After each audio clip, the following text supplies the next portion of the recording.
एक राजा थे, वह अपनी बेटी का स्वयंवर करने के लिए व्यवस्था बनाई।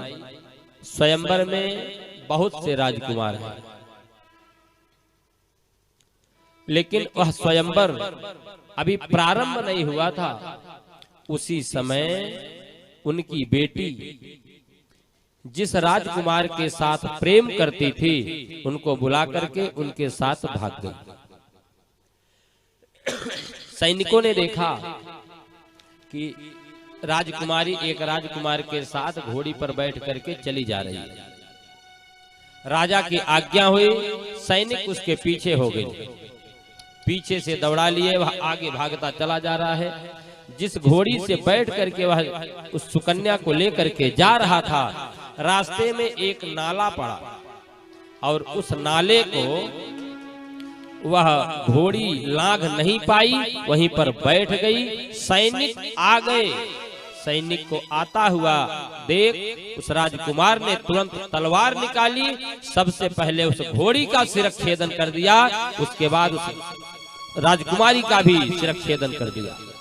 दोनों का गला काट दिया, दोनों मृत्यु को प्राप्त हो गए। अब सैनिक राजकुमार को पकड़ करके ले गए, राजा के समक्ष प्रस्तुत कर दिया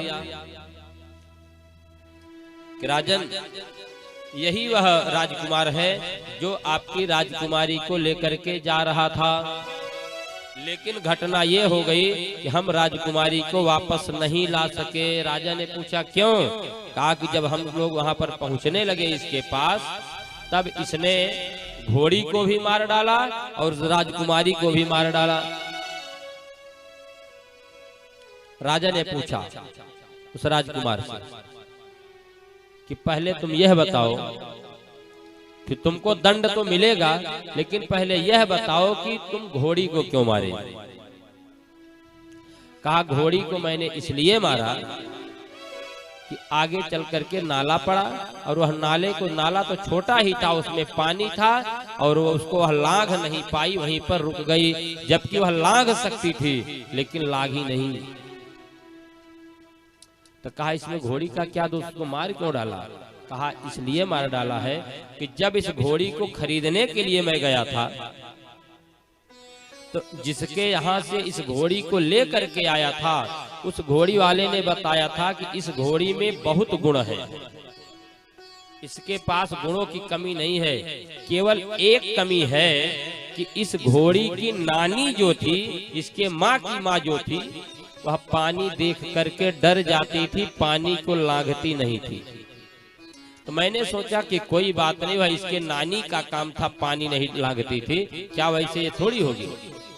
लेकिन आज वंशानुक्रम चला आ रहा है, इसकी नानी अगर पानी से नहीं लांघ रही थी, यह भी पानी देख करके डर गई, आगे नहीं बढ़ी, इसीलिए हम यहाँ पर पकड़े गए, इसीलिए मैंने इसका शिरच्छेदन कर दिया। कहा चलो ठीक है, मान लीजिए घोड़ी को तूने मार दिया इसलिए, लेकिन मेरी बेटी को क्यों मारा? तू तो उससे प्रेम करता था ना?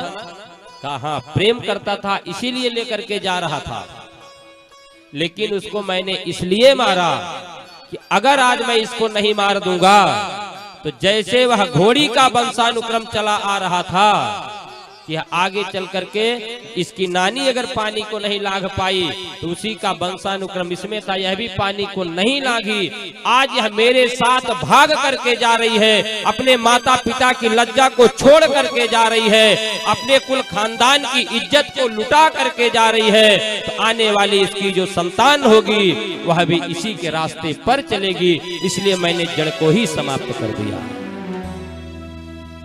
इसलिए वंशानुक्रम यह चलता रहता है।